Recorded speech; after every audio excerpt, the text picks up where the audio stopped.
آپ دیکھ رہے ہیں کے نیوز HD، میں ہوں حارث علی شاہ گیلانی۔ چلتے ہیں آج کی اہم خبروں کی طرف۔ خبروں کا سلسلہ آگے بڑھاتے ہوئے رخ کریں گے خانے وال کا، جہاں سے رپورٹ کر رہے ہیں ہمارے نمائندے ساجد محمود ملک۔ ڈسٹرکٹ پریس کلب خانے وال میں بہترین صحافتی خدمات پر سینئر صحافیوں کو حسن کارکردگی سرٹیفکیٹ دینے کے لیے ڈسٹرکٹ پریس کلب خانے وال کے زیر اہتمام ایک پروقار تقریب کا انعقاد کیا گیا۔ تقریب کے مہمان خصوصی MPA بیرسٹر محمد اسامہ فضل تھے، جبکہ دیگر مہمانان اعزاز میں PFUJ خانے وال کے ضلع صدر چودھری اشفاق، ضلع جنرل سیکرٹری PFUJ خانے وال رانا ریاست علی خان کے علاوہ PFUJ خانے وال کے عہدیداران اور ارکان عہدیداران و ممبران ڈسٹرکٹ پریس کلب خانے وال کے کثیر تعداد سمیت مختلف مکاتب فکر سے تعلق رکھنے والوں نے بھرپور شرکت کی۔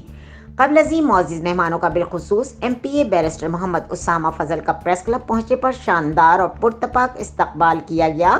پھولوں کی پتیاں نچھاور کی گئیں اور مالائیں پہنائی گئیں۔ صدر پریس کلب خانے وال محمد طاہر نسیم، جنرل سیکرٹری چودھری محمد طارق بندیشا اور بیرسٹر محمد اسامہ فضل نے معروف سینئر صحافی، سابق جنرل سیکرٹری پریس کلب خانے وال اور کرائم رپورٹر MB نیوز جنوبی پنجاب میاں عبدالوحید عمرانہ کو صحافتی خدمات کے اعتراف میں بہترین کارکردگی پر حسن کارکردگی سرٹیفکیٹ دیے۔ اس کے علاوہ سینئر صحافیوں ملک نعیم، آوان شیخ، اصغر نجمی، چودھری عبدالستار، ملک اشفاق، پرنس اور دیگرز کو بھی حسن کارکردگی سرٹیفکیٹ سے نوازا گیا۔